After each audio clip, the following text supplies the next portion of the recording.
Kicking back on this summer breeze.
Welcome to Double K's Classroom.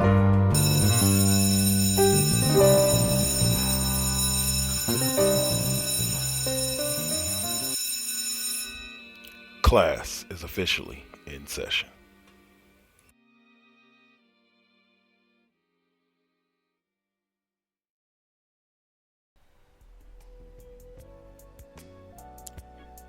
The following Four Aces production is for mature audiences only. Listener discretion is highly advised.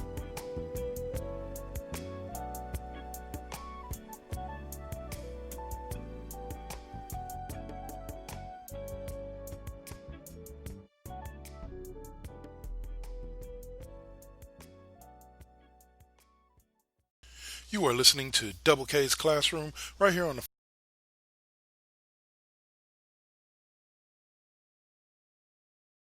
All right, y'all. Sorry about that. Got a little distracted watching a little Smack Diggity Down. But sorry about going on late tonight as well. Man, it just hit me. The news just hit my life, my phone, just a few minutes ago, and that was the death of the one and only Mr. Chadwick Boseman. Rest in peace, King. The man played many roles in his career, but I guess back in 2016 was diagnosed with colon cancer and passed away from that today. So he died at home with his family, and yeah, man, there's not much more I can say about that. We're going to talk about it a lot more on this Sunday's edition of the Cheap Pop Podcast, so be sure to listen into that. Um, but I'm going to go from that somber topic to another somber topic, which will be the death of Jacob Blake. Some call him a thug. I say, regardless of whether or not he's a thug, he didn't deserve to be shot in the back 7 times. The dude had his issues or whatever. He had warrants out for his arrest. I've had warrants out for my arrest before. Dude had a knife in his hand. I have a knife in my hand. We don't know if he was going to, as people claim he was going to his car to get another weapon. We don't know that because no other weapon was found. And the man may have been going back to check on his kids. We don't know.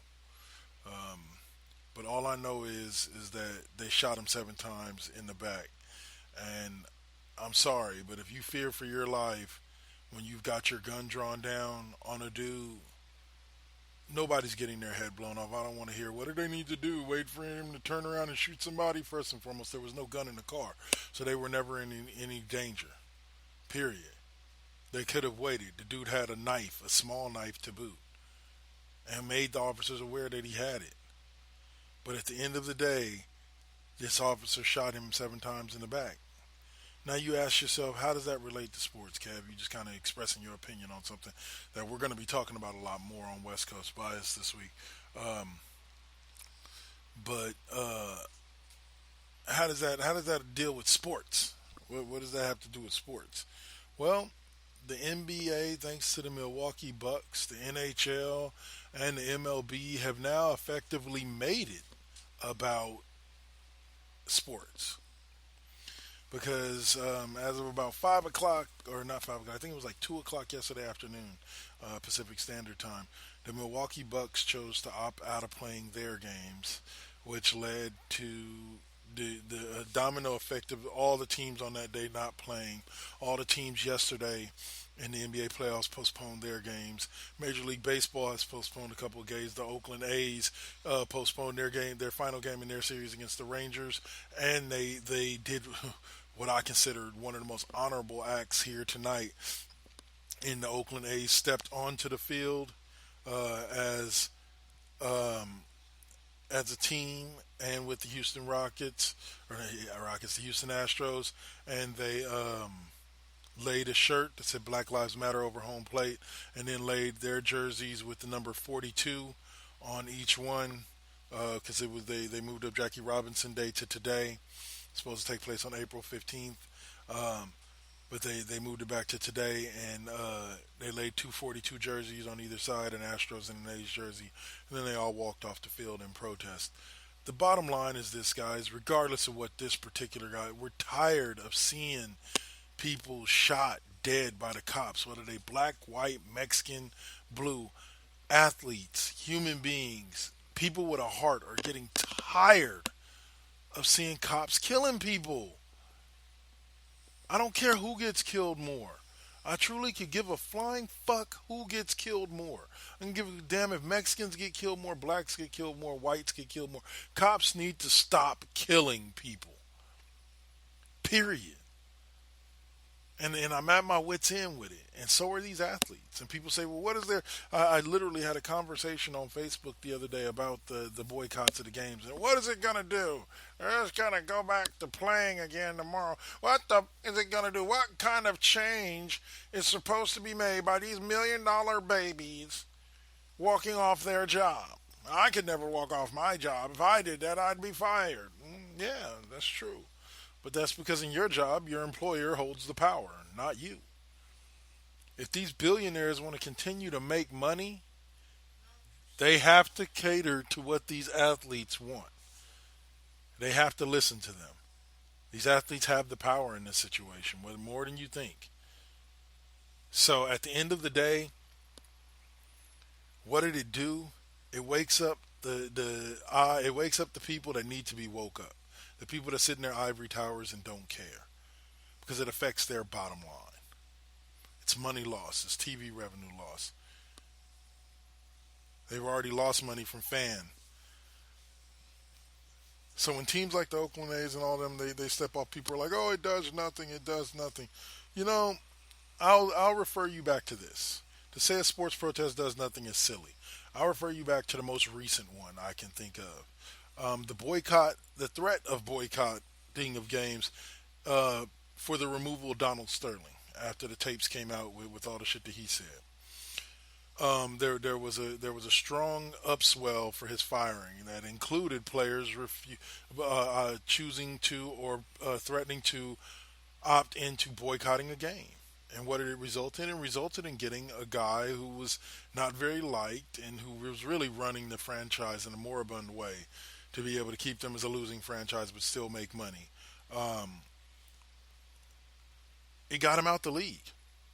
And he gave us a better Clippers team, a team run by Steve Ballmer, who's an amazing owner, who people just love because of his energy. So what can boycotting do? It can make a change. What so what did hold 1 second, please.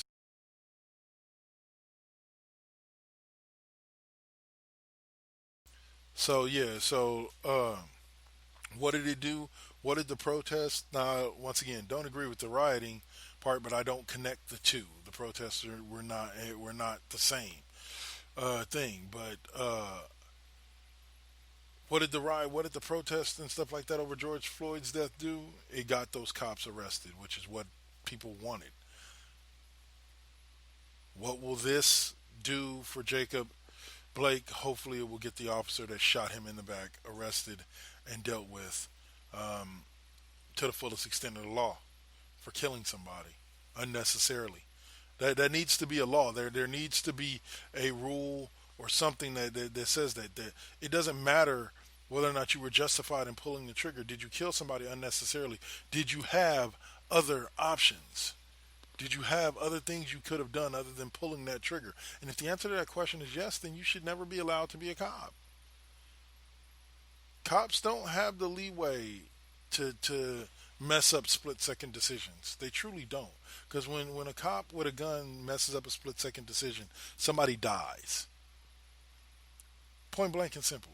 People can die. So at the end of the day, what did these players do? They brought attention to something that needs to be brought attention to every time that it happens, and that is it, it, that is that is it just needs to be dealt with. It's just something that we all need to focus on. People say, well, what do they expect to get out of? I told one young man on Facebook when he asked, well, what's the end game? What are we to do now? What comes next? I was like, well, next we get up off our asses. We get out from in front of our computers and we go out and we be the change that we want to see. We go out and find somebody and we help them. We put in good work. We be nice to people, not knowing what their struggle is. Like that. That's how you do the change. Get up off your asses. Stop looking for basketball games. Stop looking to distract yourself from what's going on in society and look straight into the mirror and let's say let's do something about this. You want to know what's next? What next has nothing to do with those billionaire athletes. It has everything to do with the average person on the street. So now getting around to what I really wanted to talk about today, which was the MLB season to date. Take a look at the American League first. The Oakland A's are sitting on top, my hometown team, despite the protest and the missing of the last two games. They are sitting at 22-10, 13-4 at home, 9-6 away from home. They have a plus 41 differential and 6-4 in their last 10. I don't know what happened to this team. I don't know where this team has been the past few years, but this team rocks. This A's team has been pretty good the past few years, but now they've just exploded. Matt Olson has turned into a consistent hitter. Matt Chapman is kind of having a slump, but he will get better as the season goes along. Chris Davis is kind of having a mediocre season, but still one good enough. Robbie Grossman is the one that's come out of nowhere. Him, Tony Kemp, and Ramon Laureano have all been big contributors this year. The A's pitching staff, led by Mike Fears, has been doing good, even though the A's could do the trade for an ace in the hole, somebody that may be available out there, one of those top aces out there, but we'll see if that happens. But the A's are a team that I can see going deep into the playoffs, considering there's going to be 16 teams that make the playoffs this year instead of 10. There's going to be an extra 6 teams, so the A's are pretty much a lock for the playoffs. Right now, they sit a half game above Tampa Bay for the best record in baseball.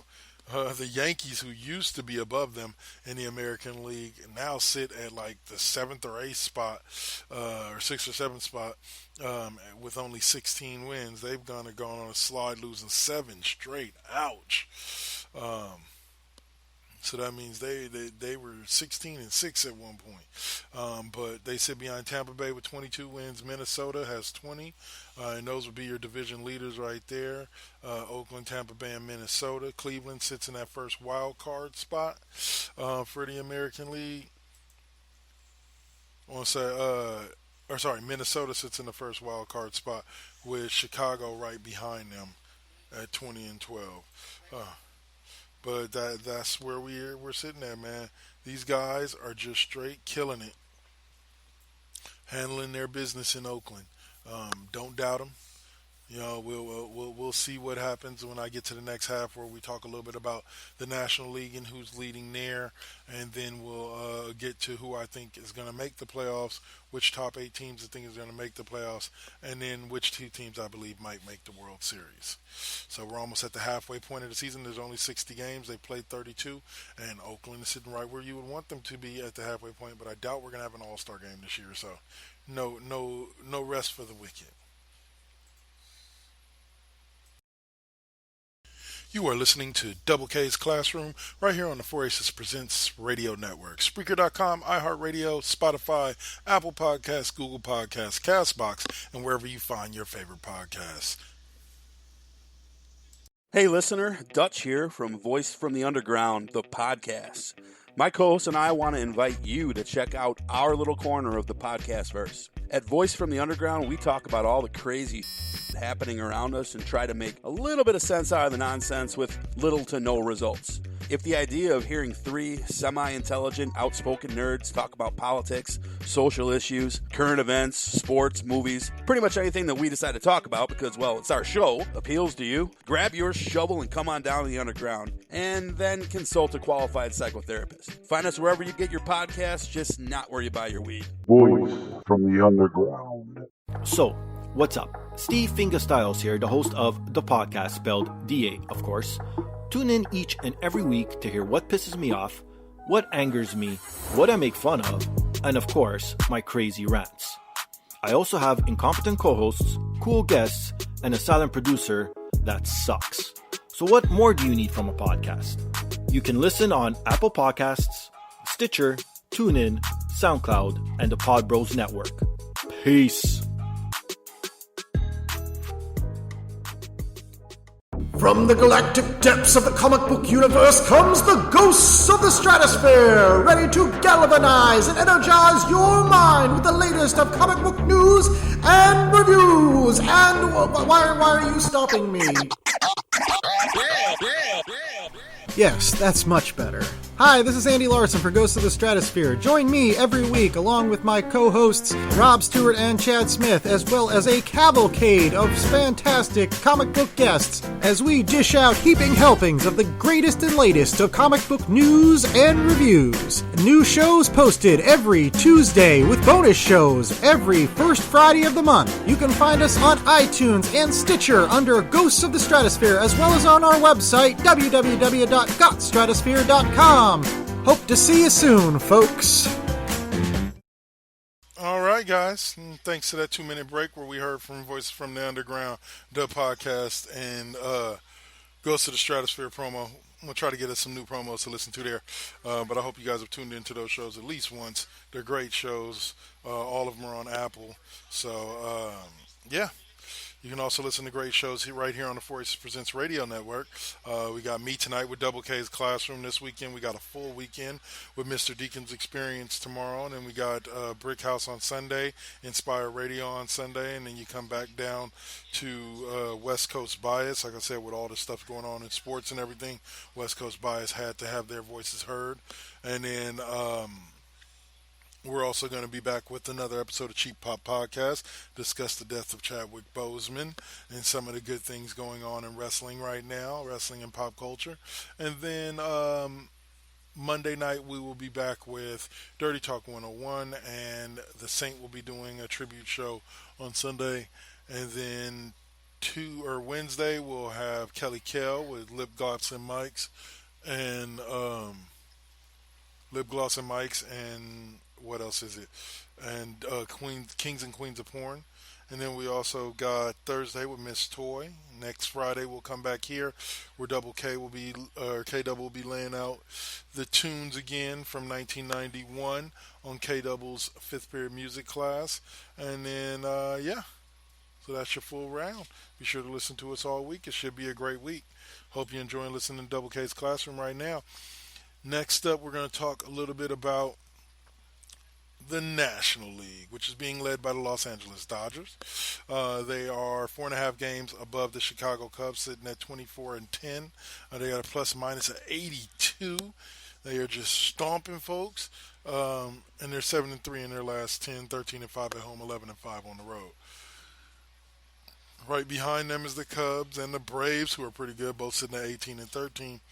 Then you got the out of the blue Chargers, San Diego Padres sitting at 19 and 14. But let me tell you something, they weren't too out of the blue with the Padres because you get Manny Machado and friggin' I forgot who else they got. Um, on that team, Eric Hosmer. You put together that roster, you're looking to put together a winner, and that's exactly what they did. And they put themselves together a nice little winner, sitting at 19 and 14. I believe they're sitting at second place, about 4.5 games back of the Dodgers.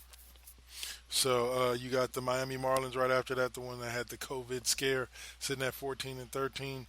But I think the Dodgers, out of all these teams, look the best.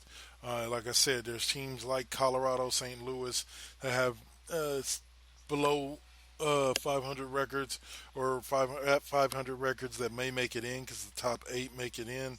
So right now, St. Louis would be looking at being, or St. Louis and the New York Mets at 11-11 and 15 and 16 would be looking at being in. So it's going to be a different ball game when it comes to the playoffs.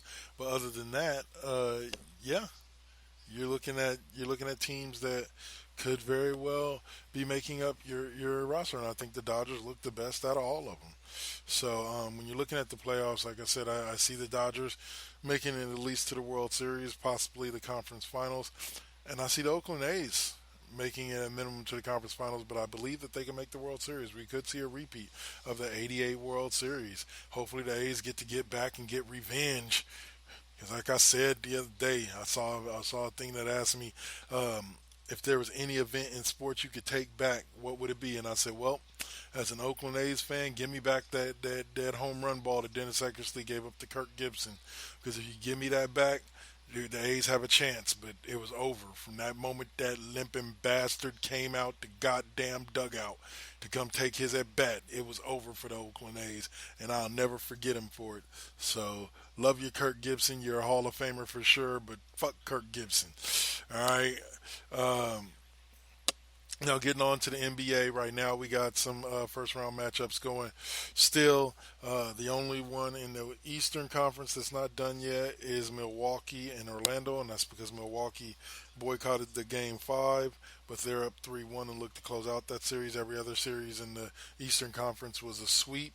Um, in the West, you got the Lakers with LeBron up 3-1, but once again, on Portland looking to put them away. But we haven't had a single sweep on the Western side, and I believe Utah and Denver actually tied 2-2. So the Western Conference first round is probably going to go into mid next week before we can start round 2, whereas the Eastern Conference is going to, which could lead to the Eastern Conference, whoever's coming out of the Eastern Conference ending up having a little bit of extra time off. My new predictions for the NBA playoffs, I still believe the Clippers can get there. I still believe the Bucks can get there. So we'll see how things go, but I honestly believe it will still be those two teams. Now, last subject I'll talk to you about is the fact that the Golden State Warriors ended up getting the number 2 pick in the NBA draft, and there's some speculation that they may take Chris Wiseman. I actually heard that they're looking at a center out of USC potentially, or a guy named Obi Toppin, a small forward out of Dayton. Both I like. Both I like for potential good fits for the Warriors. I think they keep Wiggins unless they can pull off a trade, like I said, where the number 2 pick goes to the Bucks with Andrew Wiggins for Giannis Antetokounmpo, but I doubt that's going to happen. So let's look at more realistic options if they do trade it. I just saw an article today that caught my eye about potentially Marvin Bagley from the Sacramento Kings potentially being a target for that number 2 pick for a swap for the 12 pick that the Kings have and Bagley at the 2, and then that way the A's or the Warriors could get a contributor, still get a rookie contributor to contribute later on. Now imagine that team though. Bagley starting at center with Draymond at the 4, Wiggins at the 3, Clay at the 2, Steph at the 1. You got Eric Paschal coming off the bench with Jacob Evans And you also have now Kevin Looney coming off the bench. He's not expected to do as much as he has in the past, and we can kind of cut down on that injury history. He becomes JaVale McGee basically, with Bagley taking over the starting center spot. And man, the A's or the Warriors had, and they still would have their $6 million veteran minimum to play with, and they would still have their $17 million trade exemption to play with. As far as signing somebody, the Warriors could be immediately back in contention next year, so don't sleep on them. But that's about all I'm going to talk to you guys about this week. Like I said, we keep it short, about a half hour here around Double K's Classroom. Be sure to keep listening in. I ran you down the list of shows. Some of my favorites are Lip Gloss and Mike's, Mr. Deacon's Experience, and of course, Now versus Then. So y'all keep listening in, and we'll keep bringing it to you right here on the 4 Aces Network. This has been Double K. For tonight, enjoy the rest of your night, and class is dismissed.